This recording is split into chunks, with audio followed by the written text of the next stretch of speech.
এই যে আমাদের রোহিঙ্গা ভাইয়েরা 10 মিলিয়ন আসছে, ওনারা এখন 1 মিলিয়ন আসছে, 10 লাখ, এখন বোধহয় 2 মিলিয়ন প্লাস হয়ে গেছে বা 3 মিলিয়ন হয়ে গেছে। আমি গত মাসে গিয়েছিলাম রোহিঙ্গা ক্যাম্পে দেখার জন্য তাদের কি অবস্থা।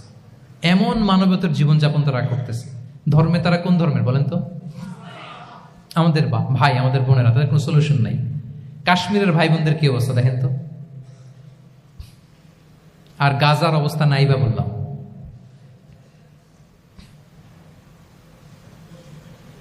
পাখির মতো গুলি করে মারা হয়েছে, মসজিদ ধ্বংস করা হয়েছে, এমনকি খ্রিস্টানদের গির্জা ধ্বংস করা হয়েছে। একটা স্ট্রং লিডারশিপের অভাবে আজকে আমাদের এই অবস্থা। এই জন্য আপনি যদি ইসলামিক লাইফস্টাইলের কথা বলেন, অফকোর্স আপনাকে উম্মা সেন্ট্রিক মেন্টালিটির হতে হবে। এই দুঃখী উম্মাকে নিয়ে আপনার প্রজেক্ট থাকতে হবে। আমরা আমাদের নিজেদের শক্তি, সম্ভাবনা, ঐতিহ্য এগুলো একেবারে ভুলতে বসেছি। আমরা যে যোদ্ধা ছিলাম, আমরা যে বিজয়ী ছিলাম, আমরা বেমালুম ভুলিয়ে গিয়েছি। জ্ঞান বিজ্ঞানে একসময় আমরা লিড দিয়েছি, ঠিক কিনা বলেন? আমাদের জাবের ইবনে হাইয়ান ছিল, আমাদের আল বিরুনি ছিল, আমাদের আল ইদ্রিসি ছিল, আমাদের আল ফারাবি ছিল। এই নলেজ এখন ওয়েস্টে ট্রান্সফার হয়েছে, সেই নলেজ আবার ট্রান্সফার হয়ে আমাদের করতলগত একদিন হবে ইনশাআল্লাহ। তো এই প্রজেক্ট তো আমাদের নাই। একদিন যে আমাদের হাতে আসবে, হুজুর আল্লাহ ভরসা নাকি? শুধু আল্লাহ ভরসা বলে বসে থাকলে হবে?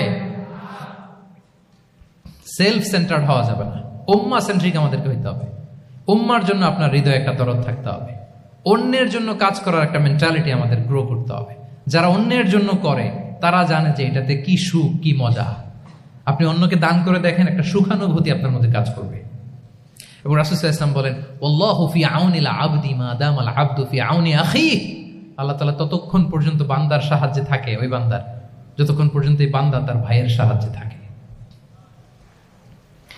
এজন্য আমাদের প্রতিটি কাজে, পদক্ষেপে আমাদের নির্যাতিত ভাইয়েরা যেন তারা আমাদের চিন্তায় থাকে, তারা যেন আমাদের দোয়ায় থাকে, আমাদের সহযোগিতায় থাকে, এবং উম্মার জাগরণে যেন নিবেদিত হয় আমাদের সকল এফোর্ট, সকল প্রজেক্ট, সকল প্রচেষ্টা।